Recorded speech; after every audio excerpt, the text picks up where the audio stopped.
Hi, and welcome to our lecture on the skeleton. We're going to go ahead and begin here by taking a look at the functions of the skeleton, and some of these should be pretty obvious.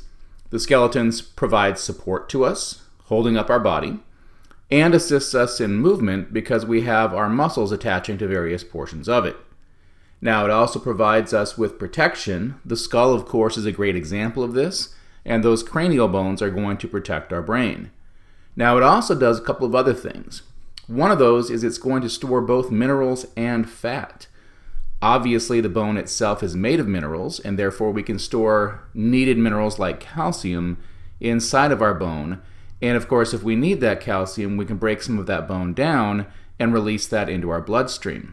It's also going to store some fat, and we can actually see that down here. We have some yellow bone marrow inside of this bone, and we will commonly store that in the medullary cavity of our long bones. Now, the skeletal system is also involved in what we call hematopoiesis, which is the formation of blood cells, and we can see that in the red bone marrow down here. So we have a lot of red bone marrow in there. It's primarily located in flat bones and the proximal epiphyses of our long bones. But this is an area where we form not just red blood cells, but all of our blood cells. All right, so how many bones are there in the body? We generally say 206. It's important to recognize that this number is actually variable. Because of the way bones grow, we might say that juveniles have more bones. And we can even form sesamoid bones, which will actually be added up on top of this 206, other than the patella. And so I can't say exactly how many bones you have in your body. We just expect to find these 206. Now, it's actually not as many as it seems like, and we can see some of that from the math over there on the right-hand side. How many of these are phalanges? Well, it ends up that 56 of these are phalanges. And we have carpals and tarsals adding up to a total of 30. If we think about how that works, you have 8 carpals in each wrist. So that's 16 total, 7 tarsals in each foot, that's 14 total, and 30 altogether. Then we have 33 vertebrae as well. So we have all these bones that are repeated over and over again, and most of our other bones are repeated in pairs. That is, we have a left and a right. So we want to begin here with the two main divisions of the skeleton, and then we can talk a little bit more in detail about each division. We have an axial skeleton along the central axis. We can see that outlined in red over there, obviously including the skull, the rib cage, and the vertebral column. And everything else is the appendicular skeleton, named for our appendages or limbs, and this will include the limbs as well as the girdles that connect them to the axial skeleton. So we're going to go ahead and take a closer look at the axial skeleton here, and of course it does have the skull, the vertebral column, including the sacrum down here, and the thoracic cage, which has our sternum and our ribs. We also are going to have in here our skull being broken up into a couple of different sets of bones. We have the cranium or cranial bones, which are the ones that protect the brain.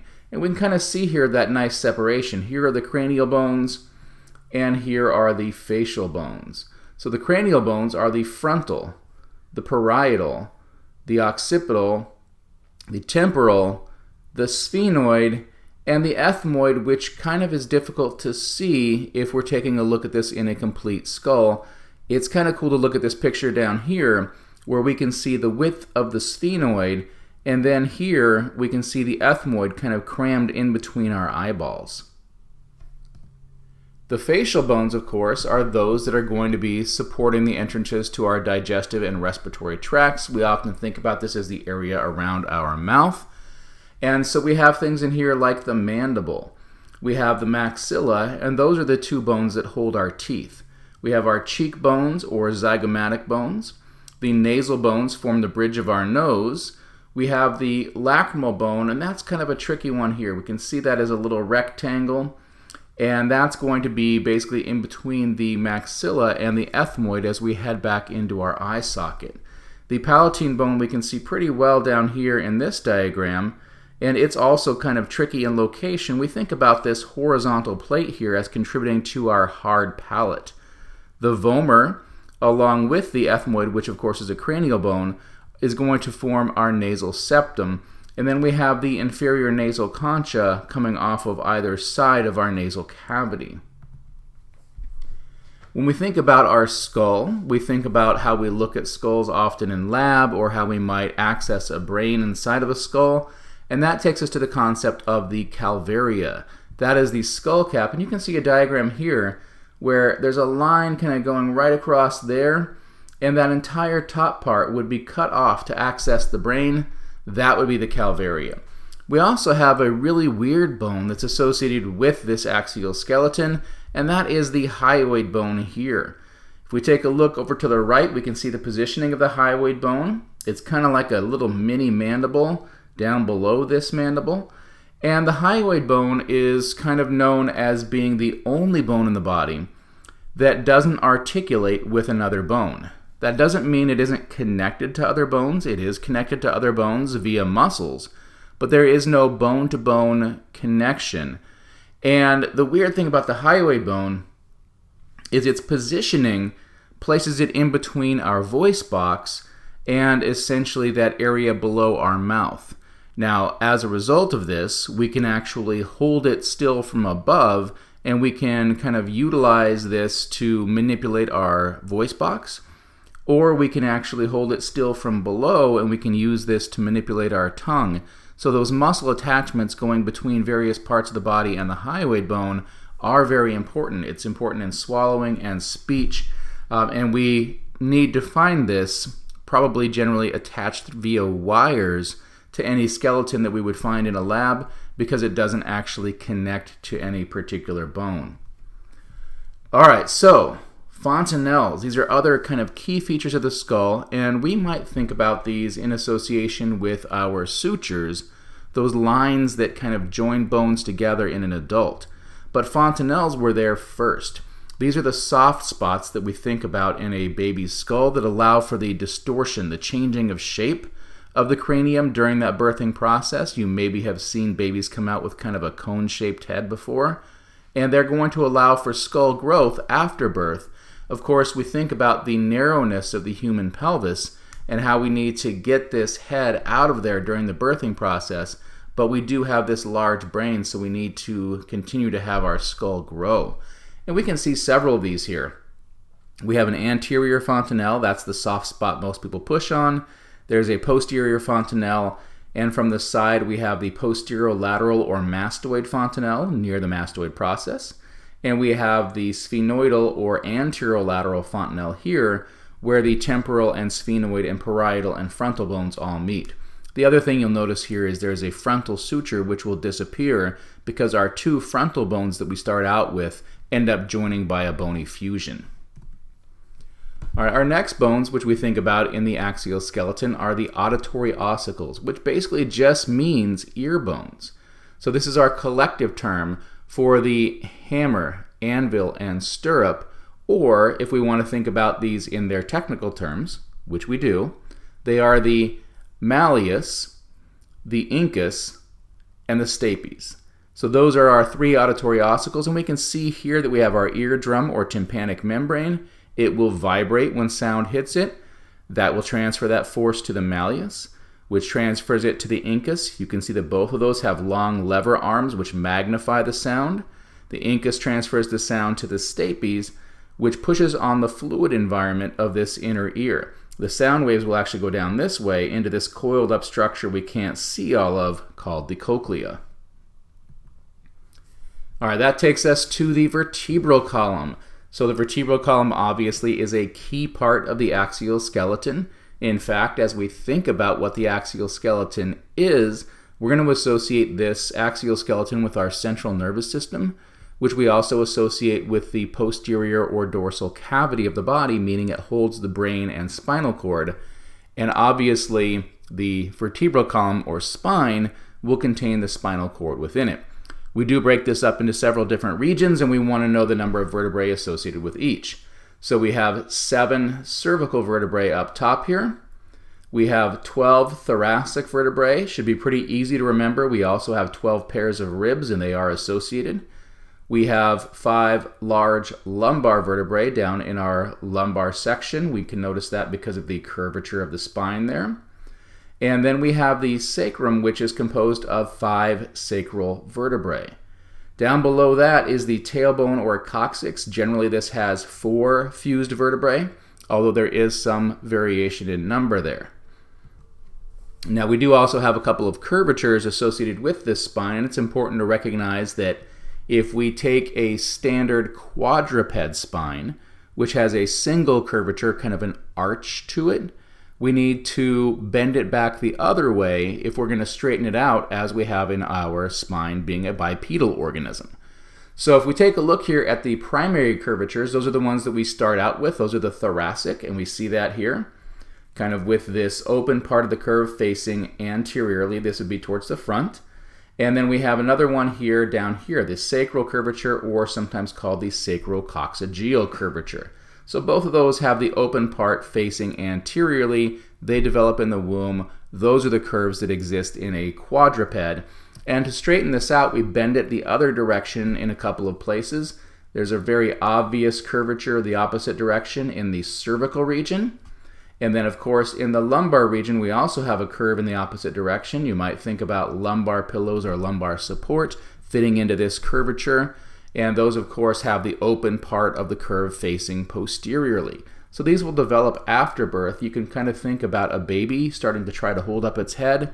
It's going to be developing that cervical curvature as it does that. So we also want to be able to figure out, well, what is kind of special about vertebrae? What kind of characteristics do they have, and what are those particular parts that we are learning in lab going to be doing? And we're going to begin here with a cervical vertebra, which of course we can recognize because it has these extra holes here, or what we call transverse foramina. It's actually a really good diagnostic characteristic for cervical vertebrae because the transverse foramina are present in all 7 cervical vertebrae and not present in any other vertebrae.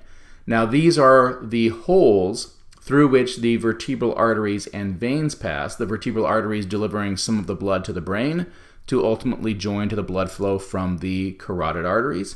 And the veins, of course, will be providing some of the drainage, although most of the drainage of blood from the skull comes through the internal jugular vein.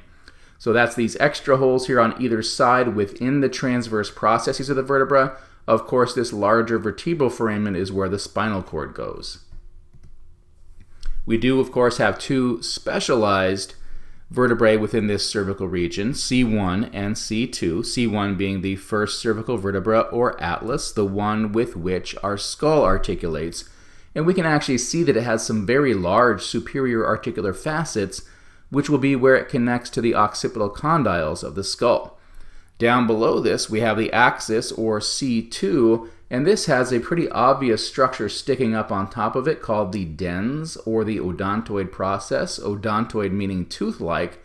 So there are large superior articular facets for the atlas to articulate with, but also the atlas articulates with the dens. And we can see that better in this image down below here, where the two are connected together. There's a transverse ligament which holds the atlas to the dens, and this is going to allow for the shaking of our head in a no-type motion. The yes-type motion is made possible here, where the skull, where those occipital condyles meet to the superior articular facets of the atlas. Now, one of the interesting things to know about the dens is that it's actually the body of C1, the atlas, which ends up fusing to C2 during the developmental process. Now, if we were to think about a thoracic vertebra, the key characteristic there would be the costal facets. Costal meaning that this is associated with the ribs, and facets being relatively small articular surfaces. Now, we can actually see several of these here. I can see 4, 2 on each side. We have some on the transverse process and some on the body. There's another one down here on the other part of the body. So we can kind of recognize that we should, in most of our thoracic vertebrae, have 6 of these costal facets. But once we get way down to the bottom of the thoracic section of the spine, we're no longer going to have costal facets on the transverse processes, and we'll only have one costal facet on this posterior part of the body here because our floating ribs connect to our thoracic vertebrae in just a little bit different way than our other ribs do.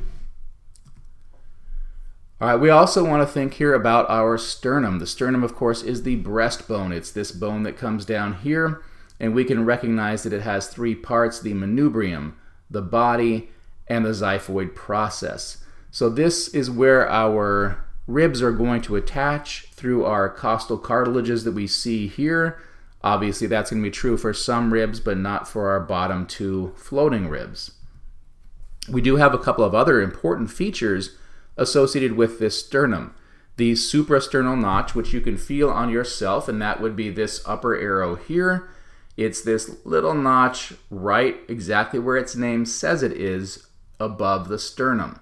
Now that's a pretty easy feature to find even with our clavicles meeting at the clavicular notches on either side of it. So that's an important landmark to find. We can then, once we've found the manubrium, slide our finger down the manubrium to find a raised up area here referred to as the sternal angle. So you just go ahead and slide your hand down your sternum till you find that raised up area.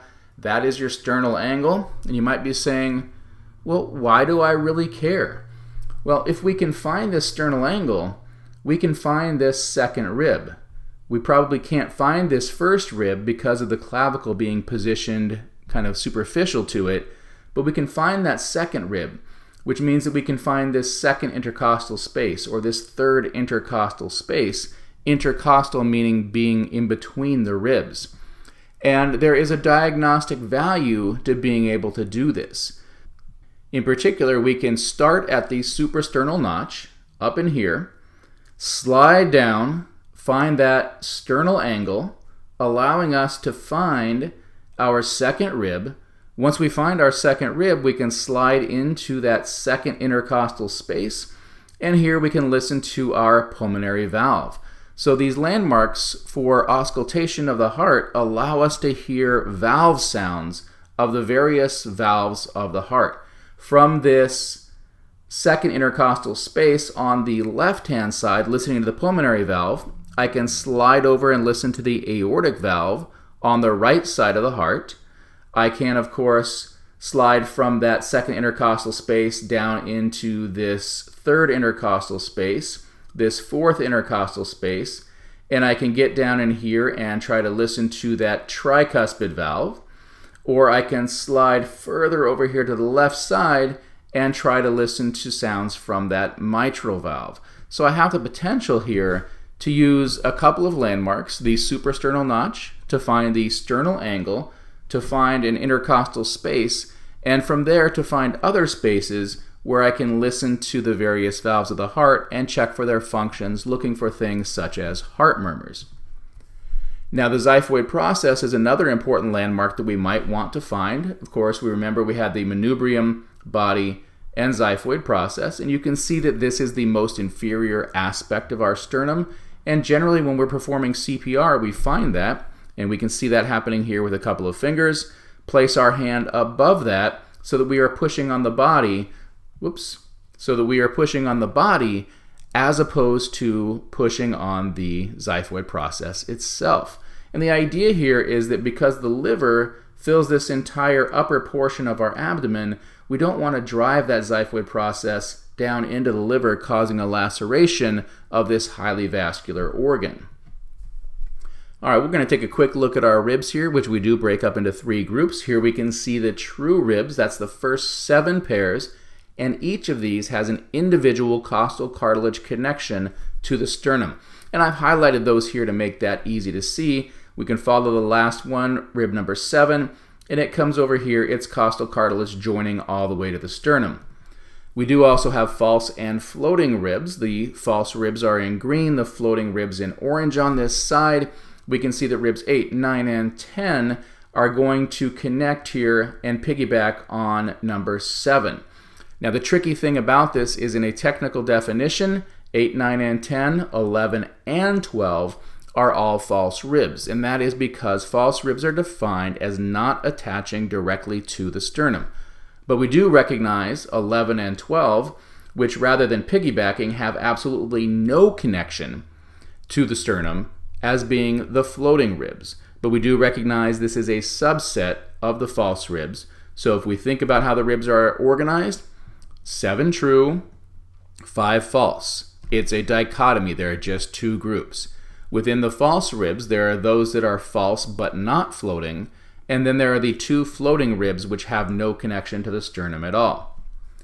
All right, that's going to take us to the appendicular skeleton, which of course is the appendages and their girdles. We can see here we have an upper limb, and then the clavicle and the scapula are going to be the pectoral girdle. We have a lower limb, and we have the os coxae here, which are going to be the pelvic girdle. So if we think about our pectoral girdle, again, it's just the scapula and clavicle, and there's something kind of weird going on here. The clavicle is attached to the manubrium, but on the posterior side, the scapula is attached to the vertebral column only through muscle, meaning that this has a great deal of movement. You can actually recognize our whole pectoral girdle is relatively unstable. Now, we do have an important landmark in here. We can see us pointing to that in this radiograph here. This is the glenoid cavity. That is the shoulder socket. It's where the head of the humerus, this ball-shaped structure here, is going to join to the scapula to form our shoulder joint, or what we might call our glenohumeral joint. The most commonly fractured bone in the body is also located in this region. This is the clavicle, and there's a good reason why we can end up with clavicular fractures like this, or where we can see the clavicular fracture with this kind of elevation here. That is because when force is transferred to this through a fall, whether you fall on your shoulder or whether you fall on an outstretched arm, you're going to take that force onto the clavicle, and that is going to tend to be the weak link in there. So it does tend to fracture quite commonly. Obviously, you have to place yourself in a sling. It can be a little bit troublesome because you can't directly cast that entire area. Now, if we think about our upper limb, it has a standard construction of any tetrapod's upper limb, tetrapods being those animals that came out of the seas onto the land. We have a humerus, we have an ulna medially, a radius laterally. We have 8 carpal bones. We have 5 metacarpals, which we number from the thumb side as number 1 to 5 on the pinky. And then we have 14 phalanges, meaning that we have 3 phalanges on each of the fingers except for the thumb, which has only 2. So we do have some weirdness going on with the humerus. The humerus doesn't have an obvious neck like the femur does, but it actually has 2 necks, the anatomical and surgical necks. The anatomical neck is right here in between the head and these large bumps, which we call tubercles, which are used for muscle attachment. Now, interestingly enough, the anatomical neck is where you would perform a joint replacement surgery. The surgical neck, which is down here where the bone narrows, basically where we leave the epiphysis and enter the diaphysis, so we could refer to that as the metaphysis, that's going to be the place where we are going to do surgery for fractures which are really bad on this humerus. So we're going to put plates and screws in there to hold this thing together, and that's why it's referred to as the surgical neck. Now, we do have some important landmarks on the distal end of this as well that are commonly confused. The capitulum and the trochlea are the 2 portions of what we call the articular condyle on the distal end of the humerus. You can see that this is all kind of connected, but we are connecting to 2 different bones of the antebrachium. The capitulum is lateral, and it's very much a knob allowing for the spinning of our radius in a motion we call pronation or supination, depending on which direction we're going. And then more medially, we have the trochlea. The trochlea is high on both sides, low in the middle, like a pulley. In fact, the word trochlea means pulley. And this is where the stable connection between the humerus and the ulna is going to be located. Now, if we were to actually spin this bone around, it makes it even easier to identify this, because this trochlea, which we can see here well on the front along with the capitulum, is still going to be highly visible from the posterior side. We can actually glide our thumb across this, and we'll end up in a hole on the back side of the humerus known as the olecranon fossa. All right, so we also have this kind of fun, weird connection between our radius and our ulna. In fact, it happens on both the proximal and distal ends. So on the proximal ulna, the radius pivots in what's known as the radial notch. We can see that we have this disc-shaped head of the radius fitting into this notch, which is like a socket, and it allows for us to spin our radius. And so right here we are in the supine or supinated position. This is the anatomical position with the radius and the ulna being parallel to each other. And when we pronate, we spin at this proximal end, and we're actually on this distal end going to take this radius, which has an ulnar notch, and we're going to glide that notch around the rounded head of the ulna to end up with these bones crossed over each other in the pronated position where our palm will face posteriorly. All right, that takes us to our pelvic girdle. It is an os coxae on either side, or we would say ossa coxae for the plural.